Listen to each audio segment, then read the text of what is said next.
Em Questão. Oferecimento Viterbo Estofados. Nossos móveis, seu estilo.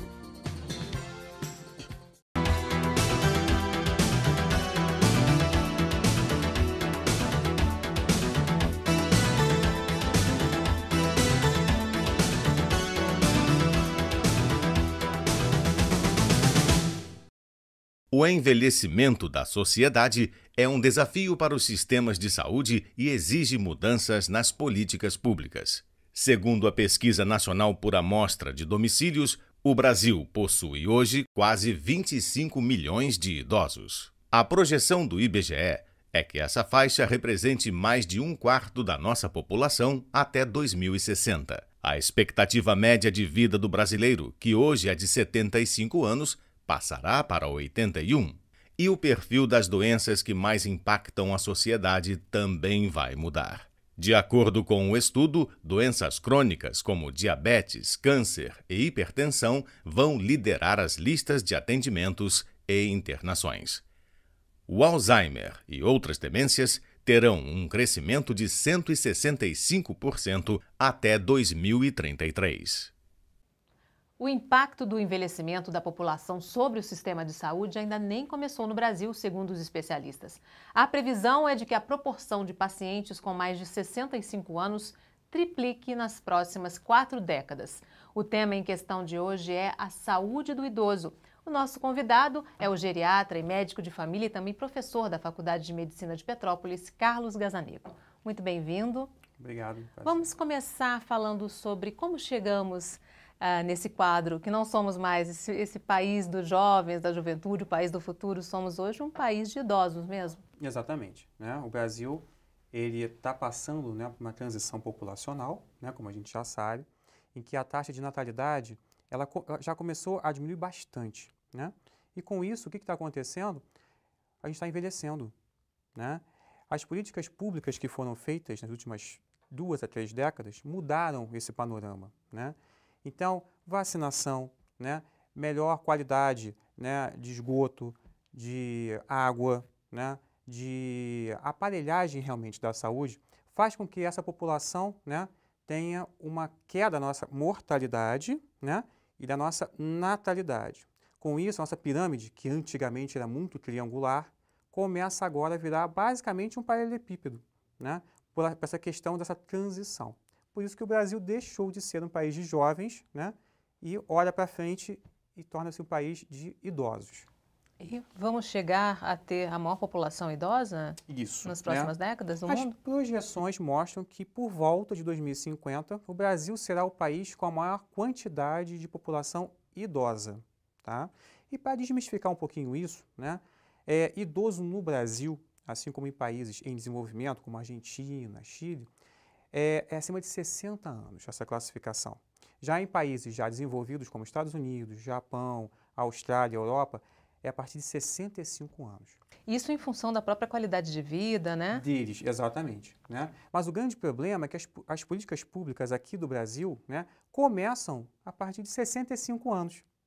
Mas a nossa classificação é a partir de 60. Porque com 60 aqui no Brasil, as pessoas já estão mais vulneráveis. Mais vulneráveis do que em países já desenvolvidos, exatamente. O que implica essa mudança no perfil da população brasileira, em termos de saúde? Implica em, basicamente, né, desde a formação, né, de profissionais qualificados e capacitados, né, para que possam manejar melhor essa população, né? Ou seja, a gente está falando aqui também de faculdades, universidades, né, em que possa ter realmente uma massa crítica, quer dizer, uma massa de profissionais qualificados para lidar com esses pacientes, né? Unidades de saúde adaptadas para que possam, né, avaliar esses pacientes, né? A acessibilidade desses idosos, né, tanto a hospitais, a postos de saúde, consultórios.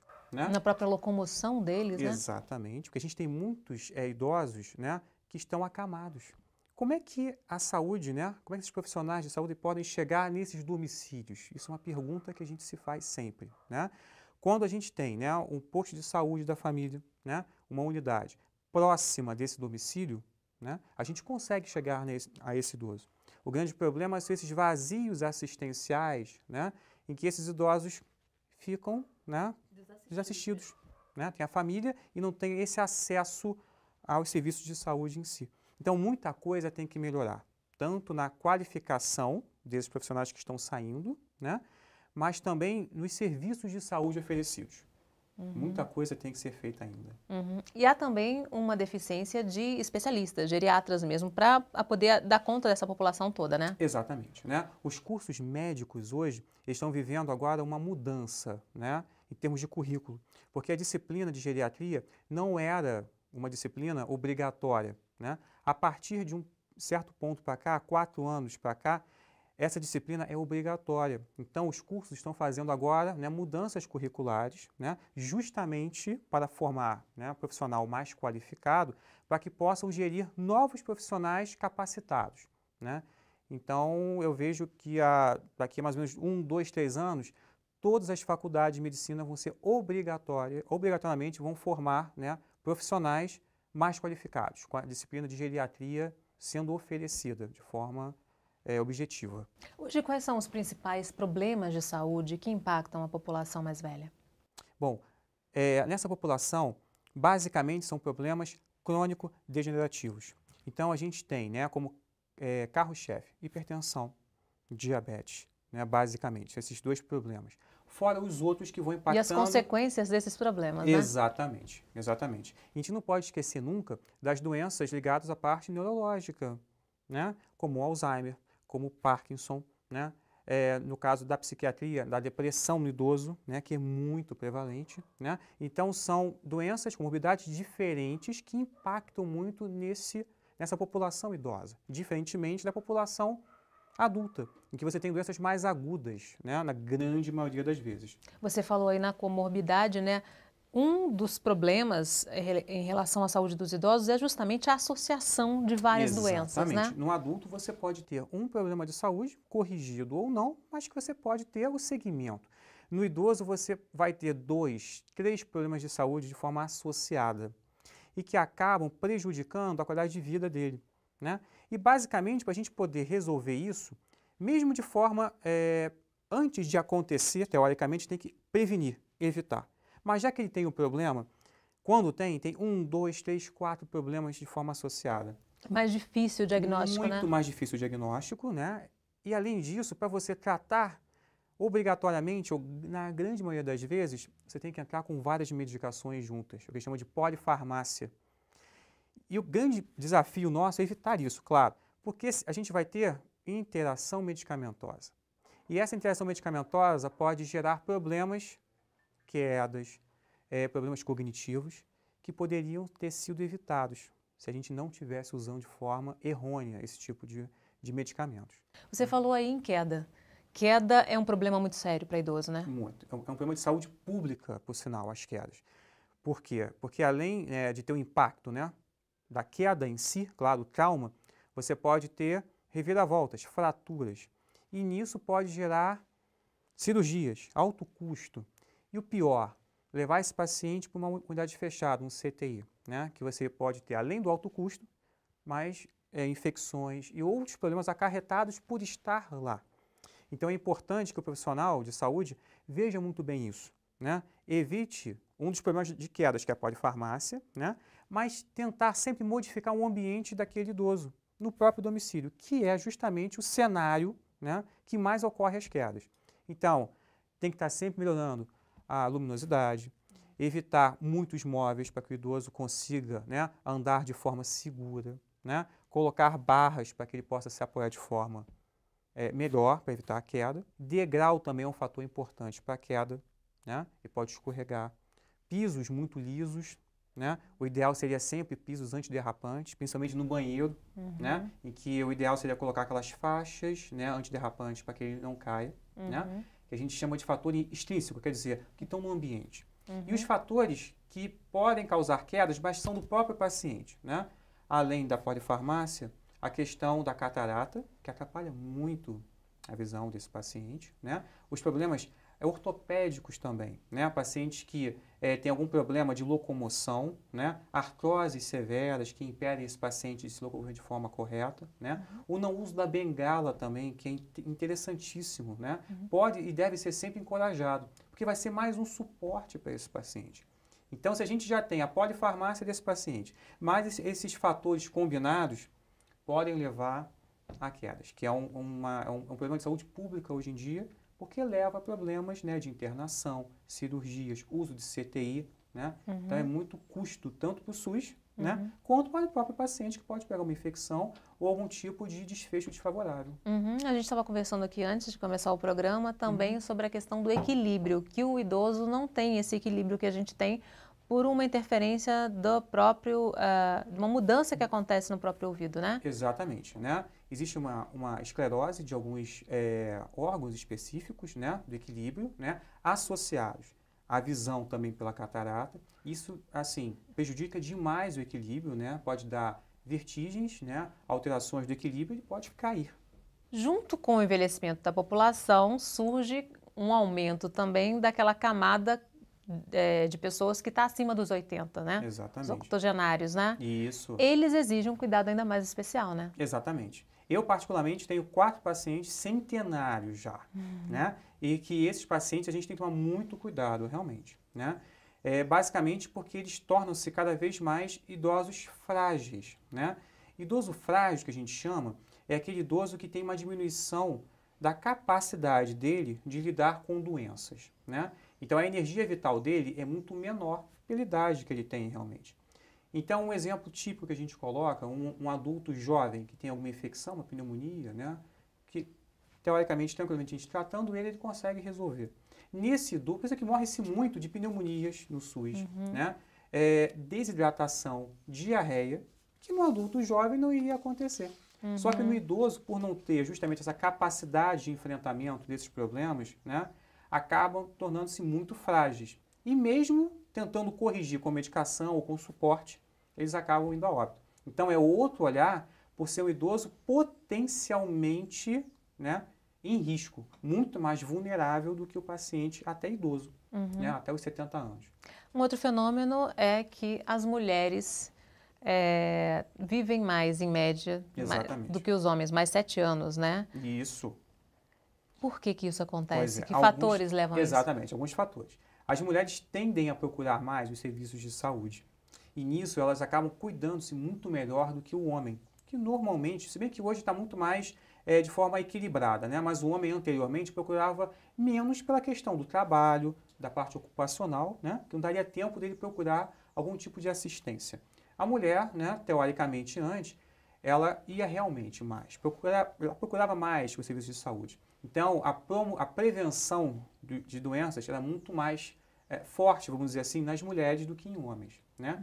Fora que também existe o fator do estrogênio, que é um hormônio, né, da mulher, que protege alguns órgãos e sistemas enquanto ela está menstruando, que no homem não tem, claro. E o que acontece? Quando, né, no caso, a gente chama de viuvez na terceira idade. Como o homem ele tende, né, a morrer antes da mulher, né, as mulheres tornam-se viúvas. E dificilmente a mulher ela procura um outro parceiro, diferentemente do homem, né? O idoso, quando torna-se viúvo, ele, na grande maioria das vezes, tenta, né, ter uma outra companheira, né? Então, você não encontra muitos casos de viuvez masculina, mas sim muito mais viuvez feminina. E essa viuvez e esse isolamento muitas vezes leva à depressão, né? A depressão, exatamente. Né? As mulheres são as maiores vítimas, né? Sim, com certeza. Né? Você tem o luto pela perda, né, do companheiro, né, que é um período natural que pode acontecer do luto, mas o grande problema é quando torna-se, né, depois uma depressão, que é, no caso, uma doença e que deve ser combatida, com certeza. Porque o que acontece? Essa depressão tende a isolar cada vez mais essa idosa, né? Tende, né, a essa idosa não procurar os serviços de saúde, tende a agravar os problemas dela. Então é importante que a família esteja, né, muito próximo a esses idosos, né, para que possam, o mais rápido possível, né, pelo menos entender, opa, tem alguma coisa errada com a minha mãe ou com o meu pai, preciso realmente que procure um serviço para que seja vista e que seja tratada de forma correta. Ok, nós vamos fazer um breve intervalo no próximo bloco. A gente continua falando sobre a saúde do idoso. O Em Questão volta em instantes. Até já.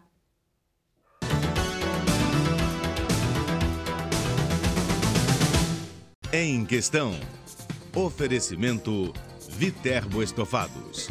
Nossos móveis, seu estilo.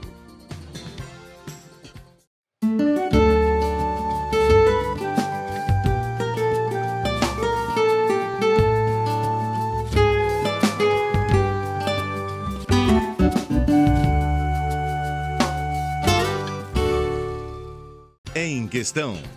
Oferecimento Viterbo Estofados. Nossos móveis, seu estilo.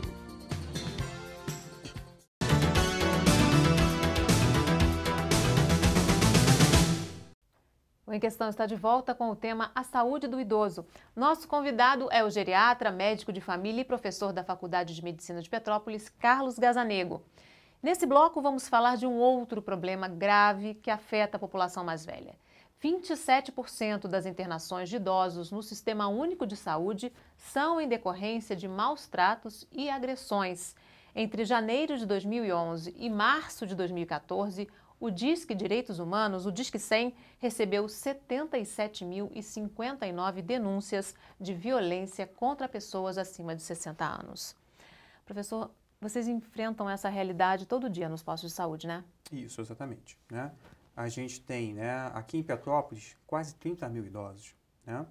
E aquela cobertura de postos de saúde da família, né, cobre hoje quase 40%, né, de todo o território de Petrópolis, né? E a gente tenta, justamente, dentro dos problemas que a gente enfrenta, né, tentar saber o que está acontecendo no domicílio, nas famílias com relação a esses idosos, né? E, no caso, os agentes de saúde podem trazer informações, né, para a gente, e os próprios profissionais, durante as consultas domiciliares, a gente pode tentar pegar alguma coisa que está acontecendo, né? Às vezes é até uma denúncia da própria família, né? Um dos familiares pode, e como já aconteceu várias vezes, denunciar para o posto de saúde maus tratos. E isso é um problema importante, né, que deve ser notificado. Existe uma ficha específica de notificação, tá, de agressão. Essa ficha tem que ser feita, é obrigatória, tá, por qualquer profissional. E deve ser encaminhado tanto para a delegacia, tá, mais próxima, quanto à Secretaria de Saúde, para que possa ser visto pelo Serviço de Assistência Social, tá. Na verdade, pelo Estatuto do Idoso, qualquer cidadão pode e deve comunicar qualquer tipo de agressão ao idoso. Não precisa ser um profissional de saúde a fazê-lo. Qualquer cidadão deve fazer isso, tá? E hoje existe o Disque 100, né? Que é Disque fácil 100, de memorizar. É fácil, é anônimo, ele pode fazer isso, né? Mas se algum profissional, né, tiver alguma situação, né, de vulnerabilidade e algum risco de agressão, deve ser feito, deve ser encaminhado o mais rápido possível. Quais são os indícios, os sinais que vocês percebem que aquele idoso está sendo vítima de maus tratos? Isso. Na grande maioria das vezes, a gente não encontra uma agressão física, tá? A gente vê muito mais, sim, agressão psicológica, verbal, gestual. Essa aqui é a principal agressão que a gente encontra realmente, né? Aquele idoso acuado, aquele idoso que não relata o que está acontecendo, por mais que a gente pergunte. Respostas evasivas. A família fica perto para querer saber o que está acontecendo, né? A gente sente que existe uma tensão realmente no local onde a gente está tentando vislumbrar, né? Identificar algum tipo de problema, né? Agora, também a gente já pegou, claro, né? Agressões físicas, né? Em que o idoso estava, né, com TCE, né? Com traumatismo craniano, né? Estava com vários hematomas, né, de diferentes graus, quer dizer, agressões repetidas. Isso que mais deixou a gente chateado, né, com relação a isso, né? Mas também a agressão pode ser feita também por omissão, né, por negligência, quer dizer, aquele idoso precisava fazer, né, precisava de algum serviço, alguma coisa e não foi feito. Negligência tanto da família quanto do próprio médico, né, que acha que o idoso já viveu o que deveria né, viver. Eu já escutei isso já de alguns profissionais, infelizmente, né? E que simplesmente o idoso fica isolado, né? E que poderia sim, né, ter medidas, né, que possam evitar esse tipo de coisa, né? E também tem autonegligência, quer dizer, o idoso, por estar num estado tão depressivo e tão isolado, né, ele para completamente de Cuidar de si mesmo. Então, são vários tipos de agressão que a gente chama, né? De uma forma geral, tem um ranking aí das agressões, né? Exatamente, né? A agressão psicológica é a primeira, né? A agressão física é a segunda. Mas também a gente vê muito, o grande problema também é que a gente não tem dados oficiais para isso. Mas o que a gente vê muito também é o uso de cartões, tanto de crédito ou cartão de saque, né? Do benefício desse idoso. Abuso financeiro, né? né? O abuso financeiro, né? E que fica realmente sem que a gente possa quantificar isso, né? Mas está crescendo muito hoje em dia, né, a questão das denúncias, né? De 20 a 30 denúncias por mês aqui em Petrópolis com relação a maus tratos aos idosos. Tá? Essa é a média. Você já falou que, no caso, quando vocês percebem, o encaminhamento é feito para a delegacia, né? Delegacia. E também tem o serviço social, que também vai na casa, né, desse idoso, né, para checar, ver o que está acontecendo isso, e a partir daí o Ministério Público, né, pega esse caso para fazer o segmento dele. Esse idoso, né, ele pode permanecer no domicílio, né, e aí os PSFs têm que estar muito em cima desse caso, né, ou esse paciente pode ser retirado do convívio familiar e pode ir para as instituições de longa permanência para idosos. Né? Que em Petrópolis a gente não tem basicamente esse serviço, né? A gente tem alguns pontos, como o SOC, né, que é o Sanatório de Correias, né, que a gente pode pegar esse paciente vulnerável, né, tanto em termos físicos quanto mentais, né? Só que a gente não tem depois um serviço, né, que possa acompanhar. Esse que é o nosso grande problema. A falta de uma rede de suporte, né? Suporte. Isso Exatamente. é uma das estruturas que é uma estrutura que precisa ser criada, né? Isso. Com o envelhecimento da população, Exatamente. tem-se que pensar nessa questão, né? Isso tudo já está determinado já, né, em algumas políticas, como a Política Nacional do Idoso, a Política Nacional de Saúde da Pessoa Idosa e, no caso, o Estatuto do Idoso. Então, quer dizer, essas três esferas onde foi redigido o texto contempla justamente essa rede de cuidados, né, e está muito bem colocado com relação, né, às penas que as pessoas podem vir a ter por algum tipo de maltrato que tenha aquele paciente vulnerável. Só que, na prática, o que vocês verificam, não só aqui em Petrópolis, como no Brasil como um todo, é que essa rede de suporte não foi implementada, né? Exatamente, né? Existe, sim, várias atividades, né, que são realizadas, né, pelo Conselho Municipal de Saúde da Pessoa Idosa de Petrópolis, na rua Fernando Peixoto, né, em que esse núcleo, né, visa justamente tecer algum tipo de atividade, né, em termos de assistência a esses idosos vulneráveis, a família também, né, que está cuidando de um paciente que seja muito dependente, né, e atividades municipais, né, como encontros, como saídas, né, com os idosos, como alguma atividade lúdica com esses idosos, tá? Então, em Petrópolis tem. O Conselho do Idoso, não. Existe um Conselho Municipal, mas que também vê os direitos da pessoa idosa. Voltando à questão das agressões, da violência, que tipo de problema de saúde essas agressões acabam gerando? Sim. No caso, né, a gente vê muitos hematomas nos pacientes, né, que fica muito mais fácil de perceber porque o paciente já tem uma pele muito mais fragilizada, muito mais sensível. Fora medicações que podem acarretar isso também, né? São idosos que, quando a gente encontra, são pacientes já basicamente em estados avançados de depressão, tá? Pelo isolamento social e pelos maus tratos em si. São pacientes que normalmente estão emagrecidos, porque eles não comem, né? A parte financeira deles, como está toda corroída pelos familiares, eles não têm acesso à alimentação adequada. Então, são pacientes de baixo peso ou que estão em algum risco nutricional importante, né? São pacientes também que, quando a gente vai tentar conversar alguma coisa, né, toda a linguagem deles está muito dificultada e, basicamente, eles sempre tentam, por questão mesmo de defesa, né, ocultar algum tipo de problema. Né? Então, isso é muito comum também. Eles não falam de forma direta isso. Né? Eles não vão falar por medo de retaliação da própria família. Né? Fora também os trajes também que estão vestindo, né? Fraldas que não são trocadas. Esses sinais são importantes para que a gente possa identificar isso. Né? O cheiro também, o banho não é dado. E isso gera problemas de saúde mesmo, problemas de pele, problemas de infecção urinária. Infecção urinária, basicamente. Pneumonias, porque eles ficam muito tempo acamados também. Né? E como eles estão muito emagrecidos, não têm defesa quanto a isso. Então, tornam-se idosos frágeis. No posto de saúde que você está lá presente, ele tem um trabalho diferenciado, né? Tem. Em relação ao atendimento à terceira idade. Como é que é? Isso. O Departamento de Atenção Básica do Ministério da Saúde, ele coloca no site, tá? Depois quem quiser pode ver, né? É só jogar no Google, Departamento de Atenção Básica, e baixar o caderno de atenção básica do idoso. Ali tem vários informes interessantes para os PSFs utilizarem naquelas comunidades assistidas, tá? Só que por eu ser geriatra, a gente tem uma visão um pouco mais, né, especializada.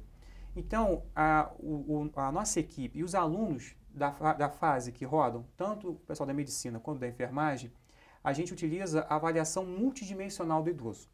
Então, a gente tenta ver justamente, né, escalas específicas. São instrumentos que a gente utiliza, né, de forma racional e rápida, né, para a gente detectar esse tipo de problema.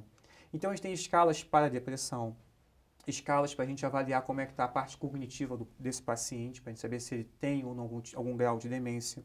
A gente tem escalas para saber se esse paciente é dependente ou não de alguma atividade que ele faça da vida diária. A gente tem escalas para a gente saber se esse paciente está em risco nutricional ou não. E também a escala, né, de sobrecarga de cuidadores e maus tratos. Com isso, a gente tem uma visão global desse idoso. Então, a gente tenta pegar o mais rápido possível algum agravo, algum problema que está se instalando tanto naquele idoso quanto naquela família que o cerca. Porque é preciso também cuidar dessa família, né? Exatamente. Principalmente nos casos de demência, nos casos degenerativos, né? Isso. Quanto mais dependente é esse idoso para as atividades de vida diária, tomar banho, amarrar o sapato, se vestir, ir ao banheiro, né, tomar banho, quanto mais dependente ele é, mais sobrecarga eu vou ter naquela família. E normalmente o cuidador é a filha, não é o filho, seria a filha que a gente mais vê, né? E pode existir uma sobrecarga muito grande nesse cuidador. Por isso que é importante cuidar do cuidador para que ele cuide bem daquele idoso. Então, a gente tem uma escala também de sobrecarga. Quanto mais respostas, né, positivas, né, para aquela pergunta específica de sobrecarga, mais ele vai estar sobrecarregado naquele dia a dia. Então, eu tenho que tirar um pouquinho ele, né? Lazer, né? Estar com outras pessoas, não prejudicar no trabalho, para que ele consiga, né, cuidar daquele idoso. Diminuir um pouco o estresse do cuidador. Exato. Então, a gente precisa o quê? No caso, dividir responsabilidades. Isso é importante. São contas familiares, né? Quantas pessoas podem cuidar? Existe a possibilidade de ter uma pessoa, um cuidador mesmo, né, um profissional que possa estar do lado, também é interessante, porque é caro, né, é um profissional hoje em dia, né, que já está no mercado de trabalho de forma regulamentada, então, quer dizer, é caro, não são todas as famílias que podem ter um cuidador, mas se a gente puder dividir entre os familiares, é muito mais interessante, porque senão esse cuidador vai agredir esse idoso. A gente já sabe disso, o estresse é tão grande que ele pode acabar fazendo maus tratos àquele idoso que ele está cuidando. Isso é comum. Pelo excesso de estresse mesmo. Exatamente. E é por isso que aí vocês tentam atuar também junto ao cuidador. Exato, né? Antes da gente estar com aquele idoso vendo, quando a gente chega na casa, a gente primeiro, né, chega, quem é o cuidador? É você e tal, a gente tenta identificar e passar essa escala. Enquanto a gente está vendo o idoso, ele está respondendo aquela escala. E no final da consulta, que a gente já viu aquele paciente idoso e tal, a gente pega aquela escala e vê como que está, né, a sobrecarga. E toda vez que a gente vai fazer alguma visita domiciliar, a gente passa essa mesma escala. Quanto mais respostas positivas, é impressionante, mais sobrecarga ele vai tendo. Então, é uma folha, quanto mais para a esquerda as respostas, menos estresse ele vai tendo. Com o passar do tempo, se eu não fizer nada, essas perguntas vão migrar para a direita, quer dizer, mais estresse eu vou ter. Então, em um ano, a gente já viu isso já. No começo do tratamento, aquele cuidador está super bem, consegue cuidar e tal.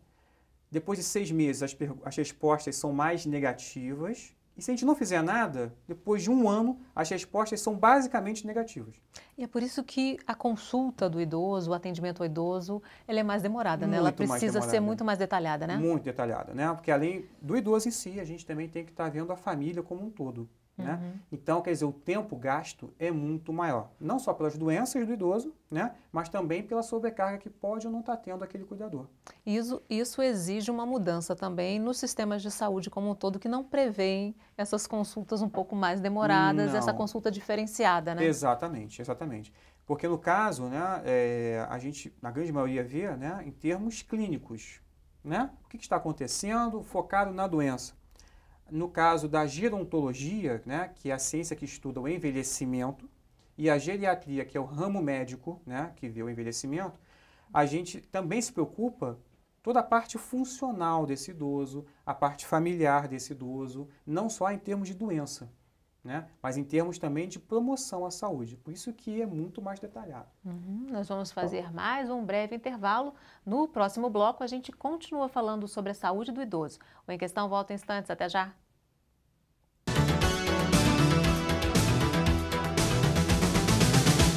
Em Questão. Oferecimento Viterbo Estofados.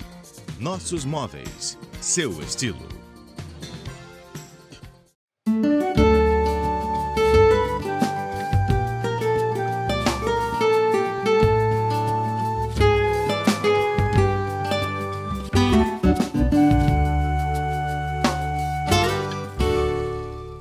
Em Questão.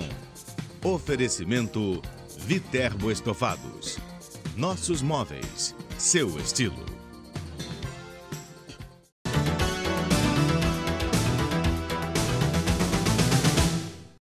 O Em Questão está de volta com o tema Saúde do Idoso. Nesse bloco, vamos falar sobre o que fazer para promover um envelhecimento ativo e saudável. O nosso convidado é o médico de família, geriatra e professor da Faculdade de Medicina de Petrópolis, Carlos Gazzanigo. Doutor Carlos, quando que a gente deve começar a se prevenir para envelhecer bem? Já, o mais rápido possível, né? O pessoal sempre me pergunta isso, Não pode deixar, né? para quando for se aposentar, né? Como normalmente... Exatamente. O que acontece muito hoje é que as pessoas não têm um plano, né, de vida logo depois que se aposenta. Plano de vida que eu chamo, né, é aquele plano de vida em que o que ele mais gosta de fazer, né? Qual é o intuito dele na velhice, né? O que a gente mais vê são pacientes que se aposentam, mas depois não tem expectativa. Aí dá o vazio, né? Exatamente. E isso pode gerar, né, problemas, né, depressão e outros tipos de problemas, que podem prejudicar cada vez mais essa velhice dele. Então, quanto mais cedo a gente puder se programar, melhor e com maior qualidade de vida a gente vai ter lá na frente. E o que a gente pode fazer hoje para envelhecer bem? Hábitos saudáveis, né? Qualquer livro, qualquer artigo científico fala muito sobre isso, né? A alimentação é fundamental, né? Alimentos, né? Refrigerantes, gorduras, frituras, né? Aquele churrasco que a gente vai toda semana, isso é muito ruim, porque libera toxinas e que com o tempo isso vai cada vez mais acumulando. A gente tem que reduzir isso, né? Muito. Por mais que seja prazeroso, né? A gente tem que pensar lá na frente também, né? Bebida alcoólica com moderação, né? A atividade física é fundamental, né?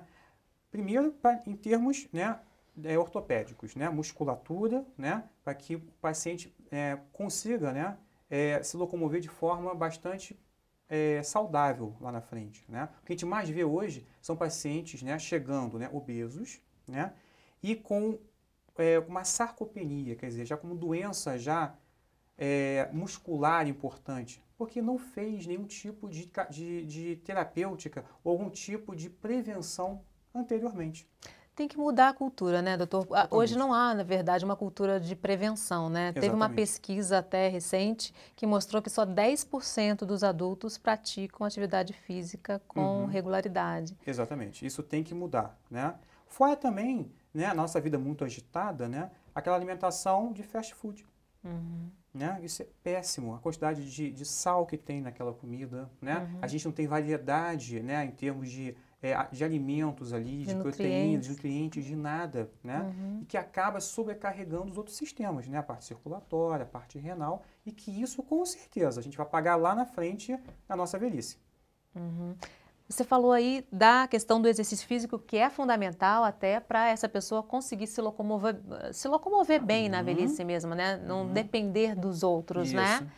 O que fazer se a pessoa já está chegando nos 60 e não fez nada? Ainda dá tempo? Dá tempo sempre, com certeza, né? Quanto mais cedo a gente começar a atividade física, né, e mudanças alimentares, né, a gente consegue retardar esses problemas. Isso que é o mais importante, né? Agora, eu queria falar uma coisa rápida para você. Quanto mais esse paciente for independente, né, melhor, né? Menos a carga a gente vai ter para o sistema de saúde e para a família, né? As pessoas confundem muito dois conceitos importantes, que é o conceito da autonomia e o conceito da independência, né? A autonomia é o poder de decisão e de julgamento da pessoa. Então, se a pessoa não tiver nenhum tipo de demência, nenhum tipo de problema neurológico, ele consegue saber o que está acontecendo e decidir por ele mesmo. Então, é o paciente autônomo. Já o paciente dependente é aquele paciente que não consegue realizar algum tipo de atividade, né? Então, se o paciente, no caso, está acamado, ele consegue comer, ele consegue ainda, né, fazer a transferência, né, da cama para a cadeira de rodas, ele consegue ainda ter algum tipo, né, de atividade. O grande problema é o paciente que perde autonomia e o paciente juntamente dependente, né? Esse paciente vai ser o paciente que nós, todos, além da família, vamos ter que ter uma maior abordagem com relação a isso. Tá? Então, dependência é uma coisa em termos físicos, autonomia é em termos de decisão. São duas coisas diferentes. E o que fazer para, por exemplo, preservar um pouco mais essa saúde mental? É possível? Sim, é possível. A gente sabe que o principal fator que protege, né, a nossa parte cerebral é a escolaridade.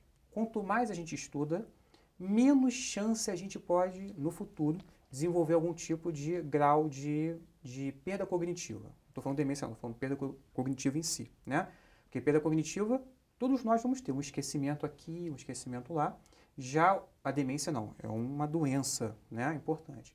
Então, o principal fator é a gente ler muito, né? Seja jogos interativos, seja palavras cruzadas, caça-palavra. Tem que exercitar a mente mesmo. Muito, com certeza, né? Aqueles jogos, né, de montar os desenhos. Quebra-cabeças, né? Eu tenho na minha casa, né, alguns quebra-cabeças que foram montados por pacientes meus, né? E que eles vão me dando, eu vou pedindo, vamos fazer, vamos cada vez mais fazer e tal, né? Eles vão fazendo, lota a casa, né, de quebra-cabeças, né? E a gente consegue um ganho muito bom com isso. Mesmo paciente que já tem algum grau de demência, né? A gente, claro, tenta estimular o máximo possível para que essa perda não fique mais acelerada. E para o paciente que já está tendo alguma perda motora, é possível reverter em parte também com fisioterapia? É importante que seja feito isso? Com certeza, o mais rápido possível, né? A fisioterapia, algum professor de educação física para atividade física específica, né? Sempre com esses profissionais juntos, né? O médico, né? O professor de educação física capacitado, fisioterapeuta, para que a gente consiga, de forma global, evitar essa perda no futuro, né? Ou pelo menos bloquear esse avanço que está acontecendo. Quer dizer, sempre é tempo de tentar reduzir esse impacto da velhice, né? Sem dúvida, sem dúvida. Isso é muito importante. Por isso que o idoso tem que ser visto por vários profissionais. Um só não dá conta. Só o geriatra não dá conta, só o enfermeiro não dá conta, só o psicólogo não dá conta. Na verdade, tem que ser o quê? Uma forma multiprofissional, interdisciplinar, para que a gente possa dar conta, né, de tudo aquilo, todas as demandas que o paciente necessita. Agora, a inserção na sociedade também é fundamental, né? Fundamental. Né? A gente tenta sempre estabelecer, né, grupos, né, para esse paciente, né, na própria comunidade, né? A gente tem grupo de idosos em vários postos de saúde da família, né? A gente tenta sair com os idosos, né? Ir ao Museu Imperial ou algum outro lugar interessante para que eles possam relembrar, né, as histórias deles, né, trocar ideia com outros idosos e tal.